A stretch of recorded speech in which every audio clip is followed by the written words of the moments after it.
আসসালামু আলাইকুম সুপ্রিয় দর্শক, সবার কী অবস্থা? হাজির হয়ে গেলাম দীপ্ত টিভি নিবেদিত দেনা পাওনা নাটকের ২৪২তম পর্বে কী সব ঘটতে চলেছে তার অগ্রিম আপডেট নিয়ে। এই পর্বটি কেউ মিস করবেন না, কারণ এই পর্বে আপনারা দেখতে পারবেন তনিমাকে দেখা যাবে সেবার সবার সামনে নিজের কুকর্মের জন্য সরি বলবে, আর সে যে সৌরভকে ভালোবেসে পাড়ির উপর জেলাস হয়ে এসব করেছে তা সে সবার সামনে স্বীকার করে নেবে। ওইদিকে দুবাই ফেস্টিভ্যালে পাড়িদের করা ডিজাইন সিলেক্ট হয়ে গেলে সত্যজিৎ ঠাকুর এই গুড নিউজটা পাড়িদেরকে জানাবে, কিন্তু সে টাকার ব্যাপারে কোনো কিছু না বলেই ফোনটা কেটে দিবে।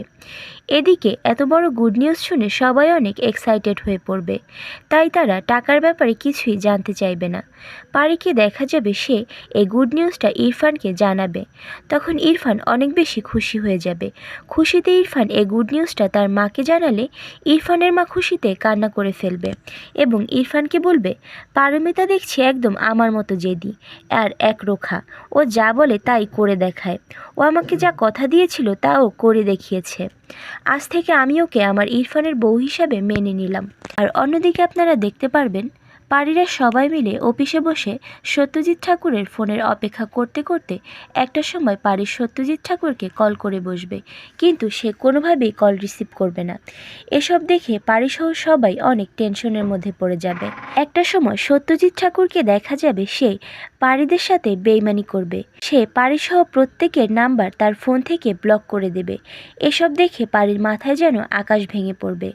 বাসায় এসে পাড়িকে দেখা যাবে সে তার শাশুড়িকে দেওয়া কথা রাখতে না পারায় এবং ইরফানকে হারানোর ভয়ে অঝরে কান্না করতে থাকবে। তার কান্না দেখে সবাই আশ্চর্য হয়ে যাবে। তখন সবাই মিলে পাড়ির কি হয়েছে তা জানতে চাইলে পাড়ি বলে উঠবে, মা, আমি আপনাকে দেওয়া কথা রাখতে পারলাম না। ওই সত্যজিৎ ঠাকুর আমাদের সাথে বেইমানি করেছে। আর এছাড়াও থাকছে আশ্চর্য সকল ঘটনা।